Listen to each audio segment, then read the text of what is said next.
Dans ce podcast, nous allons voir pourquoi vous êtes le pire formateur que l'on puisse imaginer et comment résoudre ce problème. Nous sommes Cédric Watine et Alexia Ferrantelli et vous êtes sur Outils du Manager, le podcast en français sur le management le plus écouté. Bonjour Alexia. Alors, comment ça va? Eh ben écoute, ça va bien, super bien. Je reviens d'Afrique du Sud, donc tu vois, ça ne peut aller que bien. C'était absolument époustouflant et fantastiquement chouette. Ah, c'est génial. Moi, je rentre de Prague, super ville, dynamique, pleine d'histoires et de secrets. On a eu une chance dingue, on a eu 15-20 degrés tout le temps. Et donc, je suis rentré il y a quelques jours. Je vais mettre au point les derniers détails de la formation Manager Essentiel. Et puis ensuite, je pourrai passer à de nouveaux développements. Super. Je vous en parlerai dans le prochain podcast. Là, on va parler d'autre chose. Mais avant de démarrer, quelles sont les nouvelles de ton côté? Est-ce qu'enfin, tu vas nous parler de ton projet? Oui. Alors, écoute, j'ai lancé en octobre un podcast. Un podcast de développement personnel. Génial. Parce qu'en fait, grâce à toi et avec toi, j'ai découvert le podcast. Merci. Et puis, j'ai pris beaucoup de plaisir depuis 3 ans maintenant, je pense, à faire les podcasts avec toi. Ah oui, ça fait déjà 3 ans, c'est dingue. Je pense, mais je suis pas sûre. Hein. C'est le moment où, effectivement, Laurie est parti vers de nouvelles aventures. Exact, voilà, t'as dit qu'il était plus trop disponible. Non, il est toujours pas. Il bosse beaucoup. Tant mieux pour lui. Et en fait, moi, petit à petit, l'idée m'est venue de faire un podcast de développement personnel parce que c'est un sujet qui me passionne depuis toujours. Et puis que j'ai été psychothérapeute pendant quelques années. La vie m'a amenée à arrêter ce métier-là et puis à développer d'autres choses que j'aime beaucoup. Mais n'empêche que le développement personnel, j'avais toujours en tête l'envie de faire quelque chose autour de ça. Et puis voilà, du coup j'ai créé ce podcast qui s'appelle L'audace d'être moi. Il y a aussi un événement personnel assez douloureux que je vais pas détailler, mais qui m'a à un moment donné donné envie de faire quelque chose de tout à fait différent et qui a énormément de sens pour moi, pour transformer quelque chose de difficile qui arrive à l'un de mes proches en quelque chose de beau.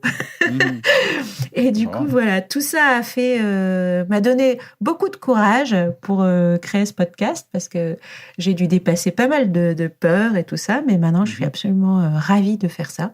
Ah, puis moi je connais un petit peu le résultat, donc je peux témoigner, je peux dire que c'est quelque chose effectivement qui valait le coup d'être fait parce que ça apporte beaucoup. Et ce qui est très intéressant aussi, c'est que c'est très clair. Moi, j'aime bien les choses claires. Quelquefois, on le ressent peut-être dans Outils du Manager. Mais là aussi, je trouve que tu as à la fois la sensibilité nécessaire pour donner envie de t'écouter. Tu as l'expérience que tu as accumulée. Et puis, tu as les bases théoriques qui vont bien. Et finalement, tu fais quelque chose qui est hyper agréable à entendre. C'est des formats de 15-20 minutes. Ce que j'ai vu, tes 5 premiers épisodes, c'est ça.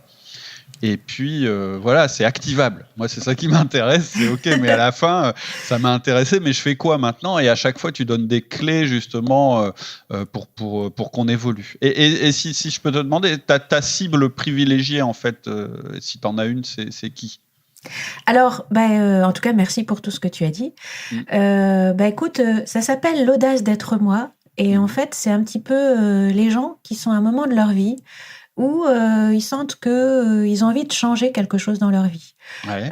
Où ils sentent qu'il y a comme une perte de sens, ou qu'ils vivent un peu à côté de leur vie, ou qu'ils ont envie de se rapprocher plus de leur raison d'être pour être plus heureux, et puis aussi pour apporter leur richesse unique au monde, et que donc ils ont envie de faire ce chemin pour mieux se connaître et lever des blocages qu'ils peuvent avoir pour se déployer et offrir tout ce qu'ils sont, tout ce qu'ils ont d'unique au monde pour être à la fois plus heureux et apporter plus de choses.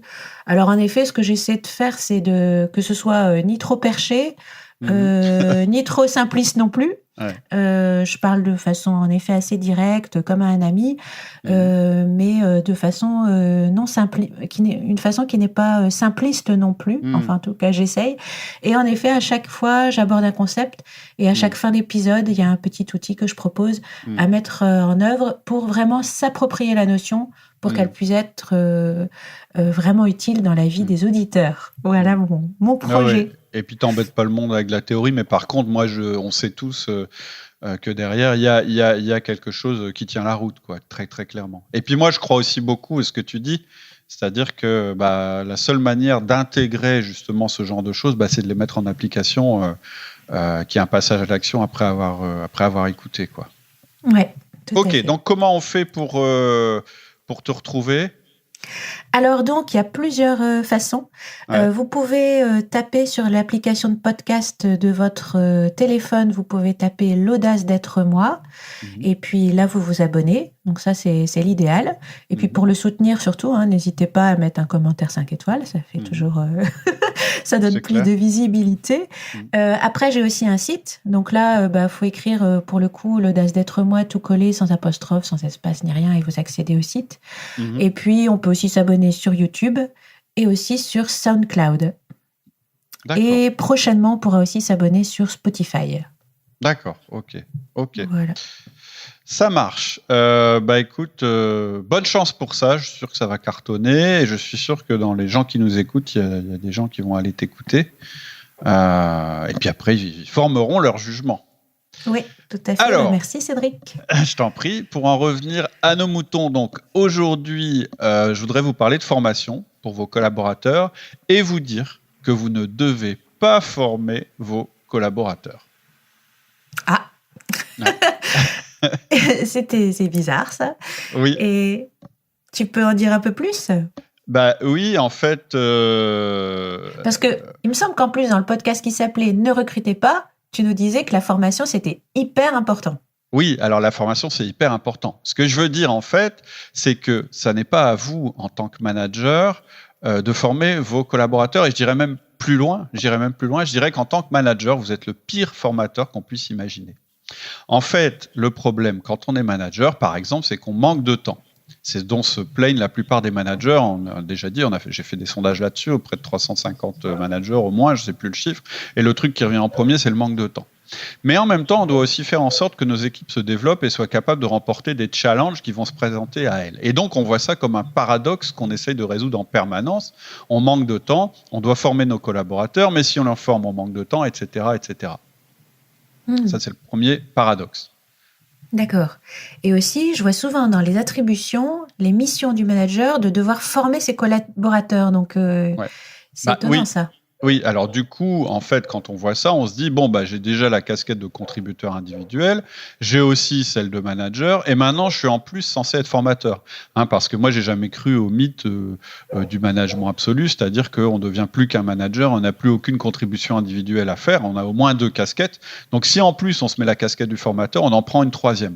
Et donc, c'est impossible, en fait.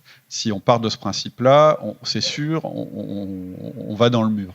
Et en réalité, moi, ce que je pense, c'est qu'on se trompe de problème. C'est-à-dire que le problème, c'est pas notre manque de temps, c'est pas notre difficulté à être un bon manager. La vraie question qu'il faut résoudre, c'est pas comment trouver du temps pour former vos collaborateurs, mais comment ne pas être celui qui les forme, mais faire en sorte que ce soit efficace quand même. C'est ça la vraie question. Ouais, d'accord. En effet, ça change la perspective. Ouais, en fait, avec le recul, moi, je suis plus radical qu'avant. C'est-à-dire qu'avant, je disais, oui, il faut quand même que vous formiez vos collaborateurs, il y a des choses, etc. Et en fait, avec le recul, et ça m'a un peu fait tilt quand j'ai écrit le dernier module de la formation, sur le module 10, celui qui parle de coaching, c'est vraiment, je pense que le manager, il a les pires handicaps pour pouvoir correctement former ses collaborateurs. Et donc, ce que je vous déconseille formellement, c'est de prendre cette casquette de formateur, à moins que vous y soyez absolument obligé. Ok. Alors, dis-nous un peu comment tu veux présenter les choses. Est-ce que tu as un plan pour ce podcast ? Ouais, en fait, on va faire un plan assez simple. Moi, je vous propose 3 parties. La première, c'est pourquoi on se sent obligé d'être formateur. Pourquoi on a cette envie, cette obligation qu'on ressent. La deuxième, c'est pourquoi c'est une très mauvaise idée. Et la troisième, c'est du coup, comment faire. Ok, alors première partie, pourquoi on se sent obligé? Alors, moi, je pense qu'on se sent obligé pour 3 raisons principales. Il peut y avoir d'autres raisons, mais principalement, il y a 3 raisons. La première, c'est qu'on pense qu'on a ce devoir de former nos collaborateurs parce qu'on se positionne comme l'expert de notre équipe. La deuxième raison, c'est qu'on veut les aider. Et la troisième raison, c'est qu'on veut aller au plus court. Donc, première raison, on a ce devoir parce qu'on est expert. Vous l'avez sûrement lu ou écouté dans les podcasts ou lu dans le livre. Il y a 3 pouvoirs dans l'entreprise, 3 pouvoirs dont vous disposez pour influencer vos collaborateurs. Le premier pouvoir, c'est le pouvoir hiérarchique ou le statut. Le deuxième pouvoir, c'est l'autorité de compétence, le pouvoir de l'expert. Et le troisième pouvoir, c'est la relation, le pouvoir de la confiance. Et la légitimité la plus forte, quand on interroge des collaborateurs, vient du deuxième pouvoir, le pouvoir d'expertise.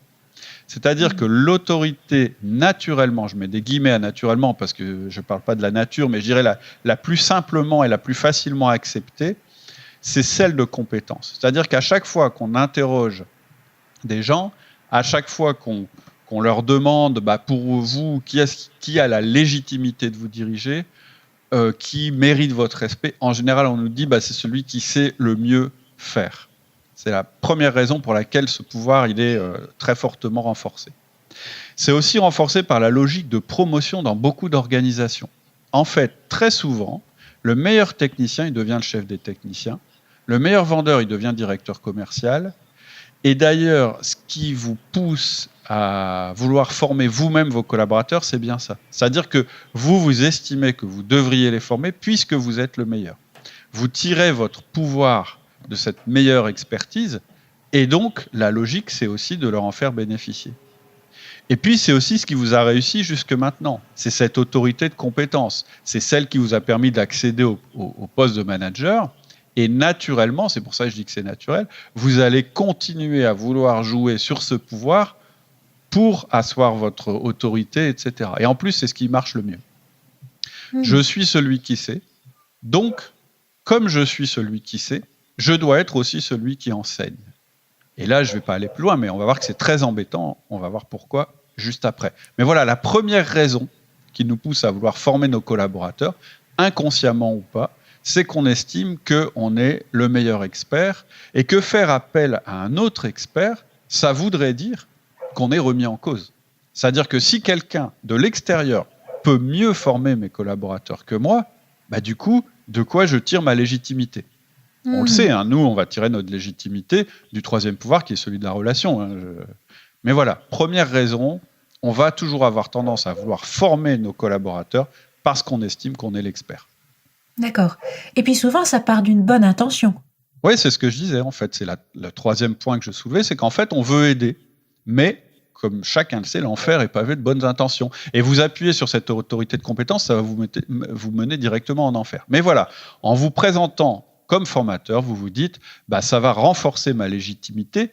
Parce que je vais lui montrer comme je suis bon. Et donc, c'est bon à 2 titres, c'est-à-dire que je vais leur montrer comme je suis le bon expert, mais aussi comme je suis bon, c'est-à-dire je suis gentil, je les aide. Et donc, ça aussi, c'est bien de vouloir aider vos collaborateurs, mais on va voir que ce n'est pas de cette manière-là qu'il faut les aider. Et enfin, le troisième argument, la troisième raison pour laquelle vous allez toujours avoir tendance inconsciemment à vous autoproclamer formateur, c'est que vous voulez aller au plus court. C'est-à-dire que vous vous dites, on a été entraîné à ça, tout nous incite à être efficace dans l'entreprise, et ce n'est pas un mal, mais tout nous incite aussi à vouloir régler tous les problèmes nous-mêmes. On a été entraîné comme ça. Il y a un problème, je le résous. C'est de là que je tire aussi mon utilité, ma légitimité. Et puis, il y a aussi le fait qu'on se dit qu'on n'est jamais mieux servi que par soi-même, et donc, c'est ça qui va nous inciter à nous autoproclamer formateurs. C'est plus simple. Et puis, en plus, quand je vois le niveau des formations que j'ai eues, je serai certainement le meilleur. C'est-à-dire qu'en France, c'est terrible, mais l'opinion sur les formations en général, elle n'est pas très bonne. C'est-à-dire que en général, on n'y croit pas beaucoup, et les dirigeants d'entreprise, les premiers.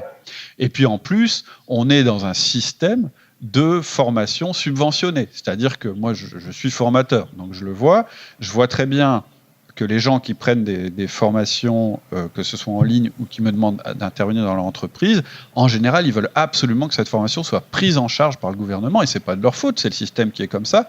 Alors que quand j'interviens, par exemple au Benelux, c'est pas du tout le cas. Les gens estiment que c'est un investissement, et donc ils ont aussi une exigence supérieure quant au niveau de la formation, et puis ils sont aussi plus assidus parce que ils ont mis de l'argent de leur poche ou de la poche de l'entreprise directement. Bref, je ne vais pas épiloguer là-dessus, on a déjà fait un podcast là-dessus il y a quelques mois, où on parle justement, qu'est-ce que c'est qu'une bonne formation, une mauvaise formation, comment choisir les formations. Là, c'est pas l'objet. Ce que je veux dire, c'est qu'en général, il y a un tas de choses qui nous incitent par logique à privilégier le fait qu'on soit nous-mêmes le formateur, parce que ça va plus vite selon ce qu'on croit, et ensuite parce qu'on estime que ce sera de meilleure qualité, puisque c'est compliqué d'avoir un bon formateur par ailleurs. Donc voilà les trois raisons pour lesquelles on va toujours avoir tendance à vouloir former nos collaborateurs nous-mêmes. D'accord. Alors on en arrive du coup à ta deuxième partie. Pourquoi c'est une mauvaise idée d'être formateur de notre équipe ? En fait, ça comporte tous les risques pour que ça ne fonctionne pas. Ce n'est pas dû à vous, mais il y a 5 inconvénients majeurs si vous êtes un manager à former vos propres collaborateurs. Alors, il y en a 5. Le premier, c'est que votre positionnement hiérarchique, c'est un frein à l'apprentissage. Le deuxième, c'est que vous n'avez pas le temps. Le troisième, c'est que vous n'avez pas la compétence. Le quatrième, c'est que vous vous privez du double bonus de l'apport extérieur. Et le cinquième, le plus important, c'est que c'est une porte grande ouverte à la délégation inversée. Ok. Donc, premier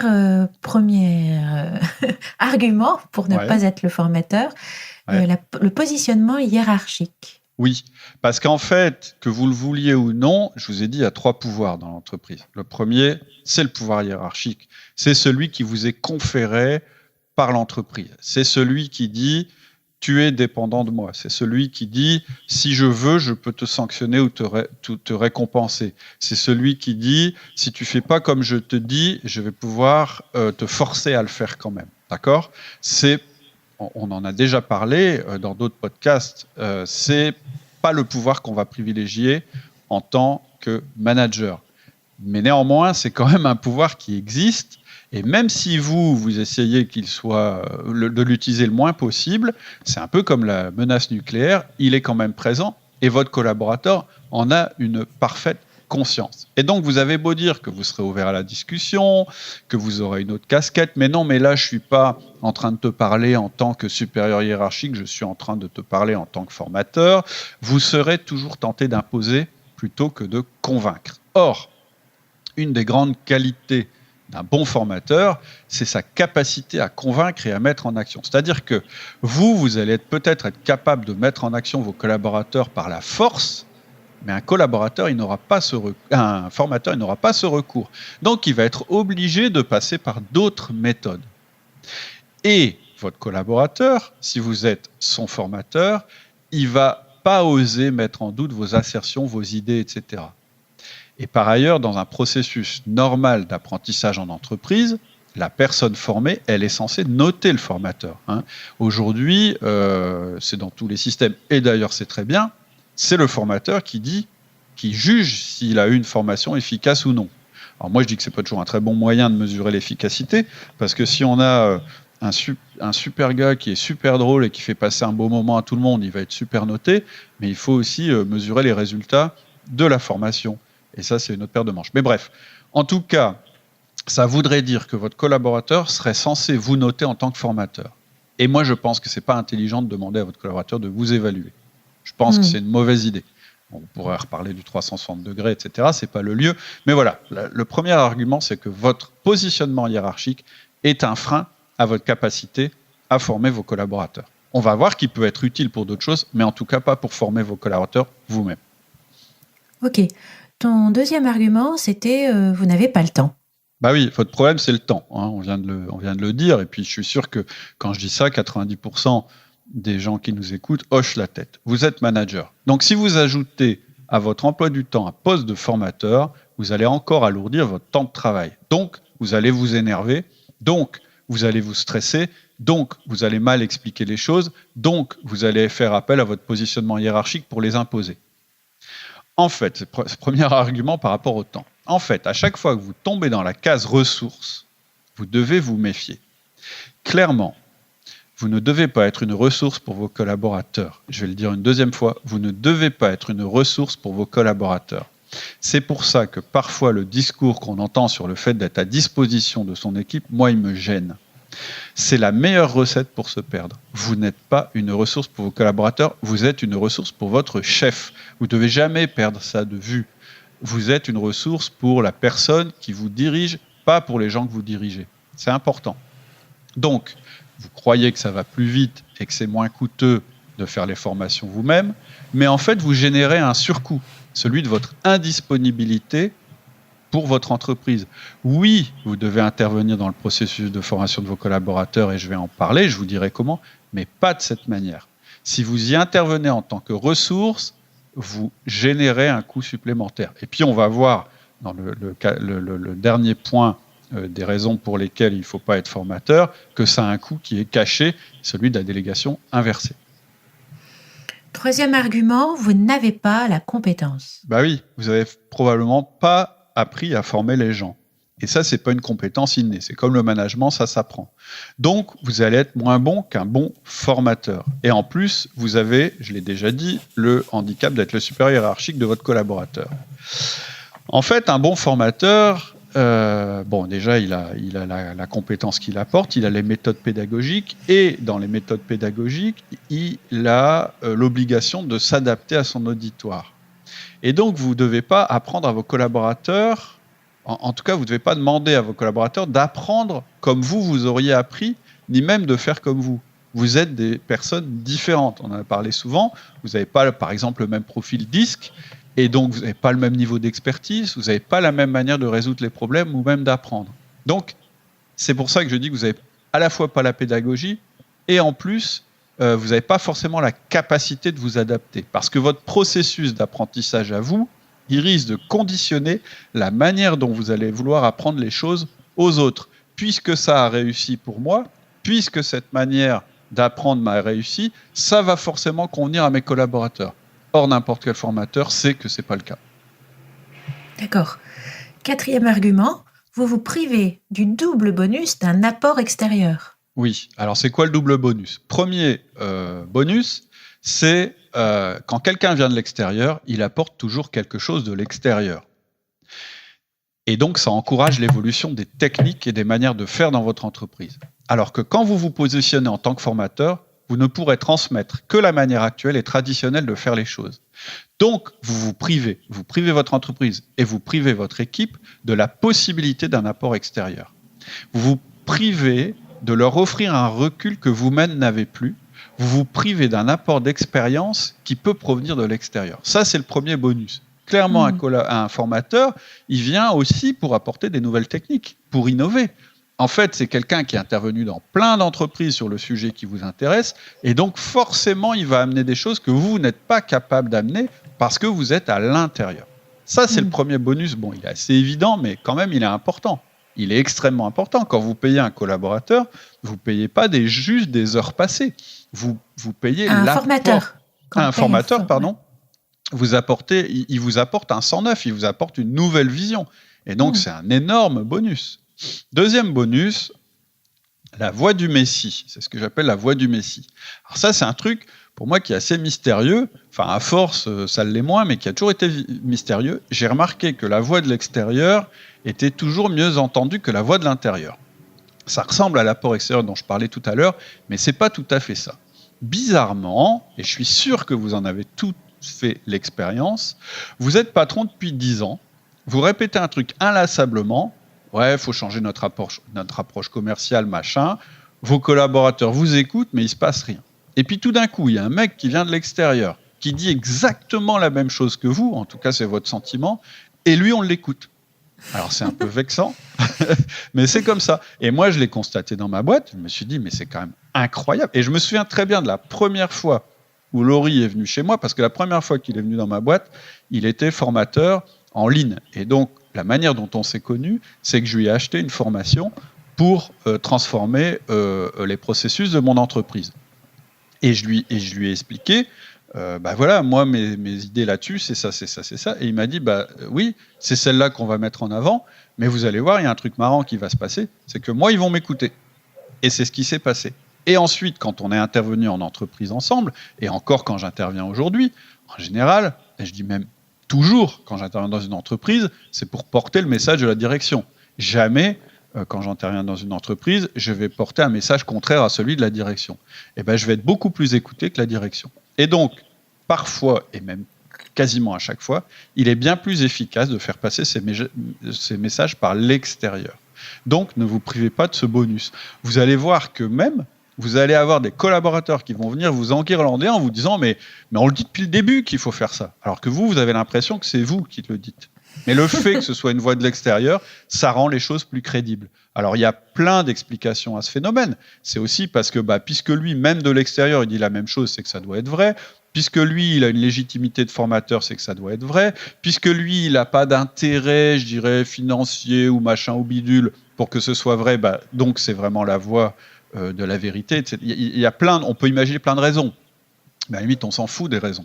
Ce qui est sûr, c'est que très souvent, c'est la personne qui arrive de l'extérieur qui est capable de faire passer des seuils, passer des stades à vos collaborateurs, alors que vous n'y arrivez pas de manière intérieure. Ok. Alors, ton dernier argument pour ne pas être le formateur de nos collaborateurs, c'est de dire que si on fait ça, on ouvre la porte toute grande à la délégation inversée. Oui, en fait, c'est vraiment, je disais, ça m'a vraiment impacté. J'ai vraiment pris conscience de ça quand j'ai écrit le dernier module de la formation, parce que je l'ai vécu et parce que je l'ai vu. Les managers, moi j'ai des managers qu'on a réussi à faire évoluer fortement, qui ont réussi à déléguer formidablement et qui replongent à fond dans la délégation inversée au moment où ils attaquent la dernière brique de la maison, qui est le coaching, parce qu'ils confondent le rôle de formateur et coach. En fait, ils ont acquis la confiance de leurs collaborateurs. L'ambiance est très bonne, leurs collaborateurs deviennent autonomes, ils ont délégué un maximum, bref, tout est au beau fixe. Et puis, quelque chose survient, un besoin d'adaptation, ou un changement, ou juste une volonté de faire évoluer l'équipe. Et là, tout d'un coup, ils oublient tous leurs principes et ils tombent dans le piège, ils redeviennent l'expert, parce que c'est eux qui ont vu le problème, ou en tout cas, ils ont le sentiment que c'est eux qui ont vu le problème, et donc ils croient que c'est à eux de le résoudre.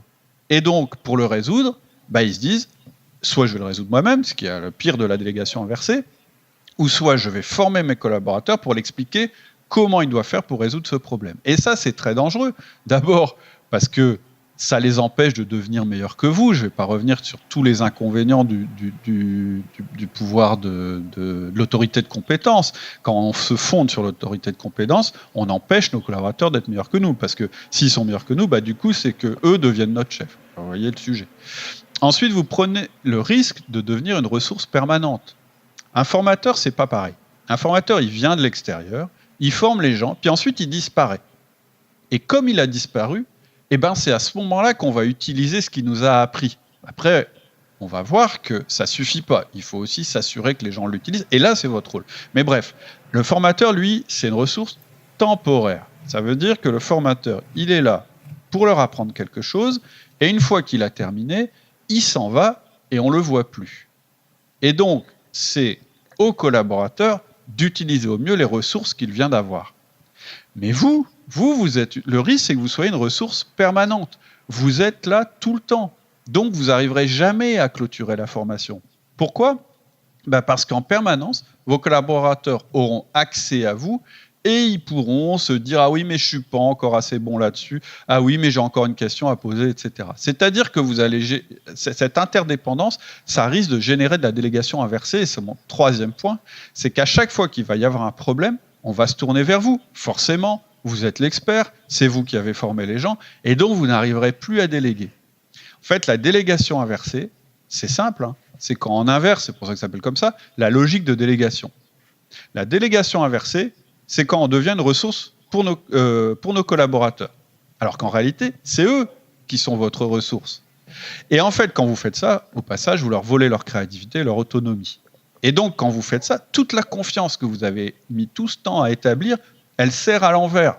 La confiance qui a été établie entre vous, elle devrait vous rassurer sur leur capacité d'adaptation elle devrait vous inciter à leur donner de l'autonomie, mais pas à leur prendre de l'autonomie pour les aider. Parce que sinon, vous êtes dans le court-termisme et vous êtes en train de revenir en arrière sur tout ce que vous avez acquis en établissant cette confiance avec vos collaborateurs.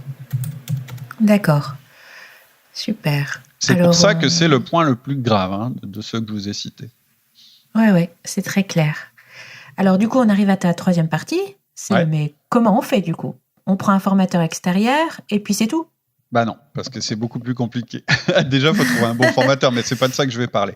En fait, je vais pas vous détailler le module 10 de la formation sur le coaching parce qu'il est assez long. Et puis, c'est vraiment un truc pas à pas. C'est-à-dire que dans une formation, je vous prends au début et puis je vous emmène pas à pas pour que ça réussisse. Et puis, de toute façon, il faut que ça arrive une fois que vous avez fait un certain nombre de démarches. C'est pour ça que c'est le module 10. Mais je vais quand même vous donner les principes parce que je pense que ça va vous éclairer dans votre quotidien. D'abord, on va reformuler le problème. C'est ce que j'ai fait en début de podcast, mais je vais le refaire. Ou plus exactement, on va changer de casquette. Depuis le début, ce que je vous dis, c'est que j'essaie de vous convaincre que vous n'êtes pas le formateur. Donc, je vous incite à ne pas prendre la casquette du formateur. Parce que si vous étiez formateur, vous perdriez votre casquette de manager. Alors moi, je vous en propose une autre qui entre dans les attributions nécessaires du manager, c'est celle du coaching. Si vous avez lu le livre ou si vous écoutez le podcast depuis un moment, vous savez qu'il y a 4 outils essentiels pour savoir manager. Le premier outil, c'est le 1-1. Le deuxième, c'est le feedback. Le troisième, c'est la délégation. Et le quatrième, c'est le coaching. Et là, c'est de ce dernier outil qu'on parle. Il n'est pas en dernier parce qu'il est le moins important. Il est en dernier parce qu'il est très compliqué de le mettre en place si on n'a pas mis en place les autres outils. Et c'est pour ça que je dis que votre problématique, ça n'est pas comment je trouve du temps pour former mes collaborateurs, ça n'est pas comment je fais pour être un bon formateur. Votre problématique, c'est comment je deviens un bon coach. Parce que la différence entre un formateur et un coach, c'est quoi ? Un bon formateur, il transmet des méthodes, des techniques et des savoirs. Un bon formateur, c'est la ressource. C'est comme un bon livre. Un bon coach, lui, il génère un résultat. C'est-à-dire qu'un coach, son job, c'est pas d'apprendre des choses à ses collaborateurs, c'est d'amener ses collaborateurs au résultat sans être lui-même une ressource. Et donc, à chaque fois que vous prenez la casquette du formateur, vous enlevez votre casquette de coach. C'est-à-dire qu'à chaque fois que vous prenez la casquette de formateur, vous enlevez votre casquette de manager. Et je peux vous dire que déjà avec 2 casquettes, c'est difficile. Et donc, une fois que vous avez compris ça, il y a 4 clés importantes à comprendre pour que ça marche. La première clé, c'est de leur donner l'envie de changer à vos collaborateurs. La deuxième clé, c'est de leur parler du pourquoi et pas du comment. La troisième clé, c'est de brainstormer les solutions au lieu de les imposer. Et la quatrième clé, c'est de vous positionner en coach en les renvoyant en permanence aux formateurs. D'accord. Alors, donc ta première clé, c'est de leur donner l'envie de changer. Oui, et c'est toute la méthode du coaching que j'explique en détail dans la formation et dans les podcasts. Bien sûr, ça va arriver, cette envie de changer qu'ils vont avoir, après une progression que vous aurez réalisée à titre individuel et que vous aurez fait réaliser à votre équipe. Je vous la fais rapide. Vous démarrez avec des 1-1 pour générer de la confiance. C'est la brique de base. Si vous ne mettez pas cette brique-là, tout le reste, c'est très compliqué. Puis, à travers différentes étapes de votre développement personnel et celui de votre équipe, vous allez arriver au niveau du coaching qui est un peu le top de la pyramide. Et là, je vous donne maintenant les déclencheurs du coaching, en tout cas je vous en donne un, ça va être par exemple une délégation que vous n'arrivez pas à faire parce qu'il manque à la personne les compétences pour l'apprendre. Mais ça peut être autre chose. Ça peut être une évolution du marché qui arrive et qui va révolutionner les usages.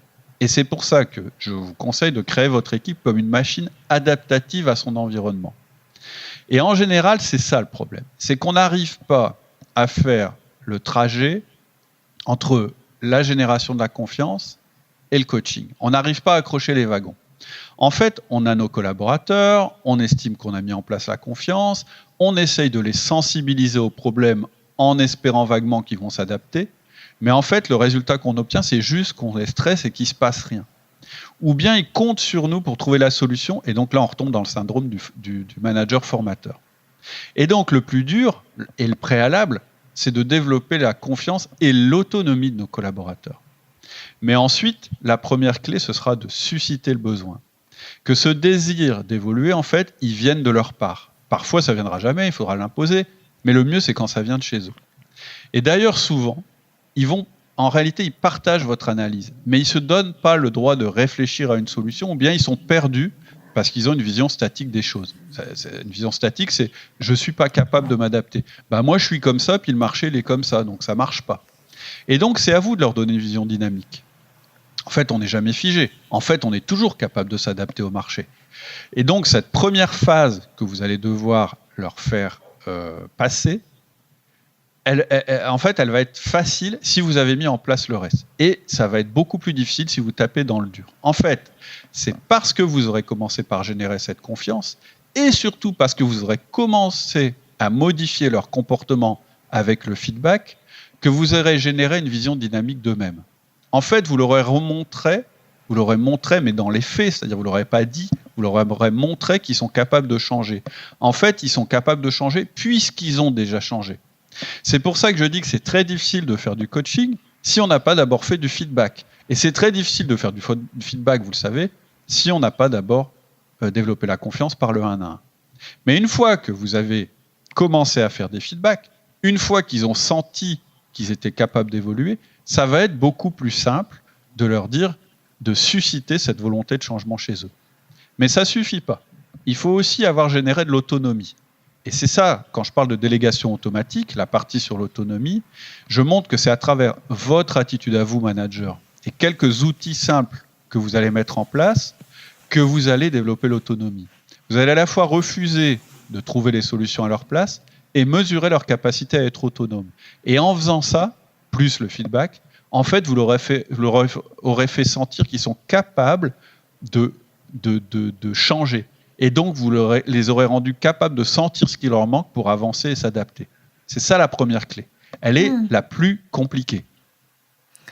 Alors, la deuxième clé pour avoir cette casquette de coach de façon efficace, c'est de parler du pourquoi plutôt que du comment. Oui, et ça, c'est une attitude générale. C'est de jamais dire à votre collaborateur comment on va faire, ou en tout cas de ne pas l'imposer. Ça, c'est le rôle du formateur. Vous allez toujours évoquer avant tout pourquoi il faut faire. C'est-à-dire que vous allez évoquer avant tout l'objectif qu'on cherche à atteindre. Et donc, l'objectif, c'est pas tu vas prendre des cours pour apprendre à faire des emailing, par exemple, c'est nous devons vendre à distance. Et c'est à partir de cet objectif qui est un peu stratégique que vous allez affiner l'objectif en le précisant dans le temps, en termes chiffrés, ou au moins mesurables. Pas forcément chiffrés, mais au moins mesurables. Et en faisant ça, vous allez mettre toutes les chances de votre côté parce que vous allez laisser votre collaborateur déterminer sa solution. En fait, vous allez faire appel à sa créativité. Donc, je ne vais pas épiloguer là-dessus. On a un podcast qui a ce titre, qui s'appelle « Parler du pourquoi plutôt que du comment ». Je vous invite à l'écouter, mais c'est une clé. C'est-à-dire que à chaque fois que vous expliquez à votre collaborateur comment il doit faire, c'est-à-dire vous êtes dans le rôle du formateur, vous lui volez en fait cette partie-là. Et vous n'avez pas la bonne casquette. Le manager, c'est celui qui dit pourquoi on doit faire. C'est pas tout à fait la même chose, c'est même pas du tout la même chose. Donc c'est une question d'habitude. Il faut que vous fassiez attention à chaque fois que vous parlez à vos collaborateurs, de parler en termes de pourquoi, c'est-à-dire d'objectifs, plutôt qu'en termes de moyens, c'est-à-dire du comment. Alors, la troisième clé dans ce rôle de coach du manager, c'est de brainstormer les solutions pour ne pas les imposer. Oui, la troisième clé, c'est qu'en fait, vous allez laisser votre collaborateur choisir ses solutions et ses modes d'apprentissage. Ça découle de la deuxième clé. En fait, votre collaborateur, il est différent de vous. Par exemple, il va préférer lire, alors que vous préférez discuter pour apprendre. Et il sera aussi bien plus motivé à faire ses recherches lui-même. Donc, on est moins directif, beaucoup moins directif quand on fait un coaching, par exemple, que quand on fait une délégation. Par contre, on va voir, ce sera notre troisième clé, on va être exigeant sur les résultats. Mais ce que je veux dire, c'est que quand vous êtes dans les ressources, vous devez être beaucoup plus collaboratif. Et je dirais même, vous devez susciter les idées de votre collaborateur. Et en même temps, un petit conseil quand même, vous devez tout faire pour ne pas être dans les ressources. Par exemple, je vais vous donner un exemple. Si vraiment dans votre entreprise, ce que vous voulez transmettre à votre collaborateur, c'est un savoir super pointu que seuls les anciens de l'entreprise connaissent et qui n'existe pas sur le marché, essayez toujours de demander à quelqu'un d'autre que vous de former votre collaborateur. Par exemple, un collègue ou même un collègue à vous, c'est-à-dire quelqu'un qui dirige une équipe similaire à la vôtre, vous croisez. C'est-à-dire que c'est lui qui va former vos gars et c'est vous qui allez former ces gars. Pourquoi ? Parce que du coup, il n'y a plus le pouvoir hiérarchique. Donc, vous serez un meilleur formateur, même si, encore une fois, je ne suis pas sûr que vous soyez un très bon formateur. Mais en tout cas, ça a beaucoup plus de vertu que de former vos propres collaborateurs parce qu'il y a un échange, il y a des échanges techniques, etc. Et en plus, vous n'avez pas ce positionnement hiérarchique qui est un handicap. On l'a vu. Ce n'est pas idéal, mais ça peut être une solution. Ce qui est important à comprendre, la troisième clé, c'est que ce n'est pas vous qui devez imposer les solutions de formation. Vous devez imposer le résultat que vous attendez. Mais par contre, c'est à votre collaborateur de vous donner des idées. Et donc, vous devez brainstormer, il y a des techniques pour faire ça, mais vous devez susciter en fait les idées de sa part. Quatrième clé, soyez un vrai coach. Oui, en fait, quatrième clé, je répète un peu ce que j'ai dit, mais qu'est-ce que je veux dire par là ? Vous positionner en tant que coach, ça veut dire que vous allez baliser le parcours en étapes à franchir pour aller jusqu'au résultat. Vous, ce qui est important, c'est que vous soyez le garant du résultat et que ce soit votre collaborateur qui aille au résultat. Mais votre job, ça ne va pas être de le laisser se débrouiller tout seul. Un coach, ce n'est pas quelqu'un qui dit « il faut aller là, au revoir », et puis à la fin de l'année, on regarde si tu es arrivé. C'est quelqu'un qui accompagne. Donc, il y a une différence. Vous n'allez pas former, vous allez accompagner. Et comment on accompagne ? C'est qu'on met en place un processus. Et donc ça, c'est une des parties importantes du rôle de coach, c'est qu'une fois qu'on a déterminé les ressources, on va baliser le chemin et on va, découper cet objectif à terme en petits objectifs et en petites validations. Et ce parcours, il va être fait par votre collaborateur, mais vous allez être là pour vérifier qu'il atteint chacun des résultats et de mesurer l'avancement vers ce résultat. Votre job, c'est de demander un résultat et de mesurer l'avancement vers ce résultat. Et donc, on est toujours meilleur quand on découpe le trajet en petites étapes simples. C'est-à-dire que votre job, ça ne va jamais être de proposer vos compétences de formateur, mais ça va être de valider avec lui les étapes d'acquisition de la compétence. Ça va être aussi, quand ça marche bien, d'avoir la bonne réaction et quand ça marche mal, d'expliquer que ça marche mal. Et la bonne nouvelle, et on va conclure là-dessus, c'est qu'en réalité, ça va vous prendre très peu de temps par semaine, parce qu'en fait, vous allez faire ça pendant votre 1 à 1, et la seule vigilance que vous allez devoir avoir pendant votre 1 à 1, une fois que vous avez mis en place le processus de coaching, ça va être d'avoir un retour par votre collaborateur, c'est-à-dire qu'il vous dise où il en est, et surtout de jamais tomber dans la case ressources. Si vous réussissez ça, vous avez toutes les chances de faire évoluer vos collaborateurs bien mieux que vous les auriez fait évoluer en tant que formateur. Ok, merci Cédric, c'était encore une fois super intéressant. Est-ce que tu as quelque chose à ajouter ? Oui, c'est la période des entretiens de fin d'année. C'était le sujet du dernier podcast. Donc ça va être intéressant de réfléchir au coaching qui se profile en 2019 pour vos collaborateurs. Et donc je vous conseille de ne pas bâcler cette étape des entretiens de fin d'année parce que souvent c'est une bonne occasion justement de mettre en place les formations et les coachings. Et puis bien sûr, si vous voulez aller plus loin, si vous voulez mettre un processus pas à pas qui va vous emmener du 1 à 1 jusqu'au coaching en passant par le feedback, par l'autonomie et par la délégation, je vous rappelle que vous pouvez suivre notre formation en ligne. Il suffit d'aller sur le site www.outildumanager.com et puis de cliquer sur formation en ligne.